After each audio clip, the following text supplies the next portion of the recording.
Yes, mate. Okay, good afternoon, everybody. Hope you're all enjoying yourselves so far. It's 7 pages long. Okay.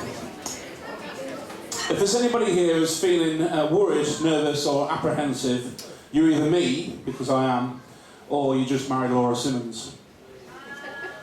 What can you say about a man who came from humble beginnings, a man who is now quickly rising to the very top of his profession, based solely on intelligence, grit, the willpower to push on where others have fallen, a man who was beginning to distinguish himself at the very highest level amongst his peers, and when no one can say a bad word against him. But enough about me, I'm really here to talk about this afternoon about Mr. Daniel Poole. If you're worried it may go on a bit, don't worry. I read somewhere that the best man's speech shouldn't take any longer than it takes the groom to make love. So, ladies and gentlemen, I give you Mr. and Mrs. Poole.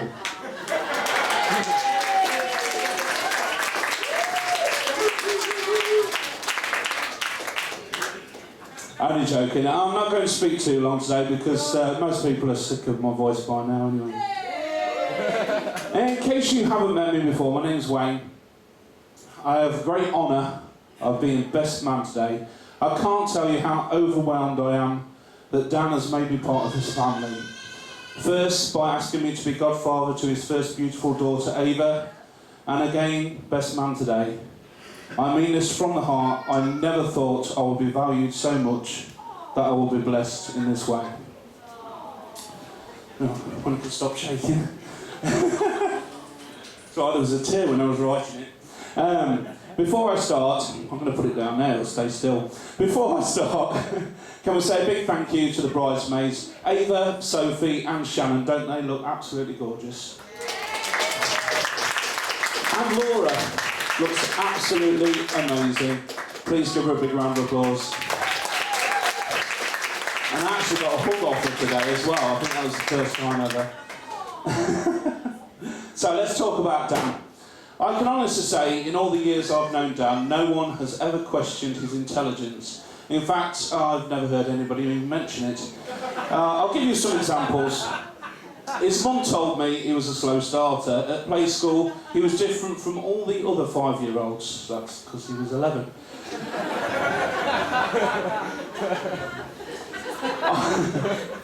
I remember when I first met Dan. He started to come to the karaoke and straight away I was very impressed by his singing compared to others, but it was Grantham.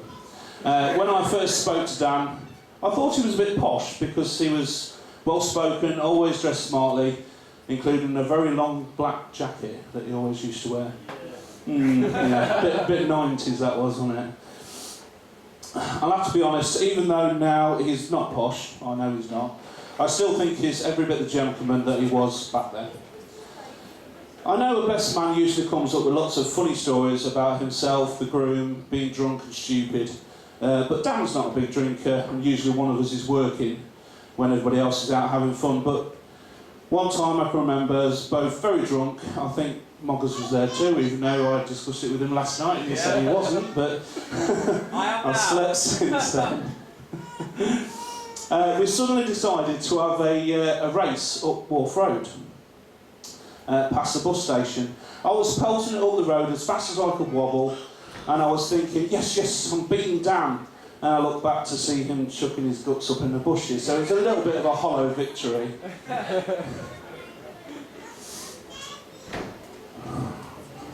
Right, Dan, a few words of advice. Now you're the husband.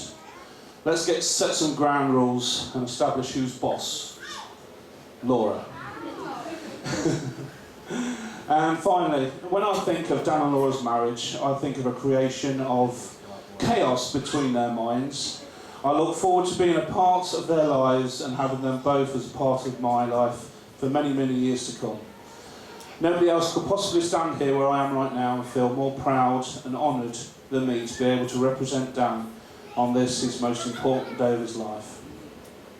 On behalf of the entire wedding party, I would like to thank you all for coming, sharing this wonderful occasion. So please, raise your glasses to Mr. and Mrs. Poole.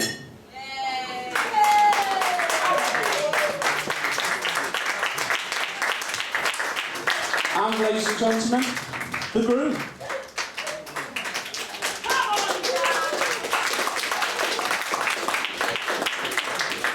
Thank you, Wayne, for those interesting words. Says through gritted teeth. Ladies and gentlemen, those that aren't sure, Steve, family, young, old and over the hill, mum. Freeloaders, hangers-on, gypsies, tramps and thieves, and anyone who has managed to walk in off the street. You're all about to witness a unique event. The first and probably the last time my wife will let me speak on her behalf. So I hope you're all sitting comfortably because I'm going to make the most of it. Seriously though, on behalf of Laura and I, thank you all for coming today and helping us celebrate what is to us the most important day of our lives. Thank you. If you like. Just to pre-warn you all, as I am the groom, there is going to be several toasts throughout this speech, so don't go down in all your drinks in the first opportunity. Mentioning no names, Helen, Sonia, where are you? When we first set the day for today, it seemed like a distant dream, but as it came nearer, the sleepless nights and the cold sweats have crept in. Now, me saying that sounds like I've actually had a massive role to play in the organisation of today, whereas in fact most of this has been put together by Laura. As any man who's been married before will know, weddings tend to organise themselves. So, in this regard, my first toast has to be for my amazing new wife. Laura, thank you not only for what you've done leading up to today, but for having the patience to take me on and for blessing me with two beautiful children. To Laura.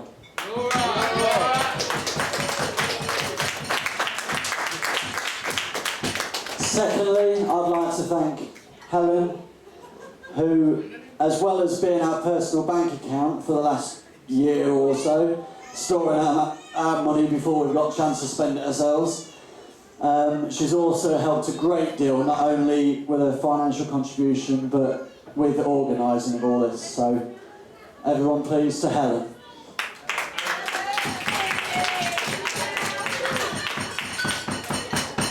I'd also like to thank my mum, Angela, my sister Kelly, and Neil, my brother-in-law, for their contribution as well.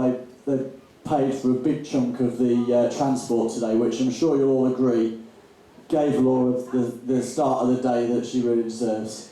So to Angela, Kelly and Neil. Helen, are you alright? You still got some drink? Yeah, right, okay. Just make sure you've not run out already. Sonia? You still going there? You're alright? Is she still sat up? Yeah, right, okay. She's not on the second one yet. Now next, I'd like to thank the two ushers, Mark and Reese. As far as I could tell, most people were where they needed to be. I don't think anyone got lost. And as far as I could tell, it was only the odd waif and stray that got through.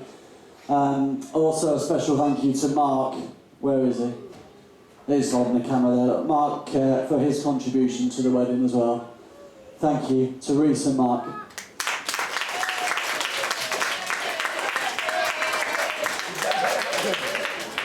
Now, you may already have seen, or if not, you may see a man sneaking about flashing at you. Please don't be alarmed. Other than Steve, please don't be alarmed. It's just my uncle Andrew, who's sat down here. You'll see the light bouncing. He's kindly agreed to be our photographer for today, and it really is greatly appreciated. To Andrew.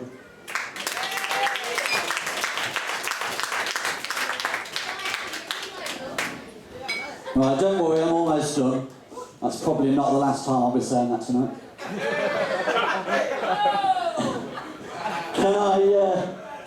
Can I raise a glass as well, please, to all the members of Party Beat? I'll do this now before you, but they've kindly agreed to play for us tonight. I'm sure they'll all have you on the dance floor before the night's through. So, to Party Beat. And last, but by no means least, can I ask you all to join me in toasting not only my best man, but throughout the years has turned out to be my best friend. Got me crying there. That's Wayne. He's been brilliant today, as I knew he would be. So, to Wayne.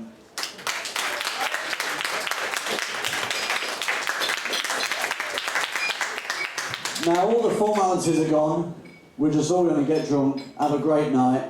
In a little while, if you want to go downstairs, have your fag and all that sort of business, the guys are going to move the tables to one side, so we create a bit of a dance floor, and then we'll get the night going. All right, have a good time. Thank you.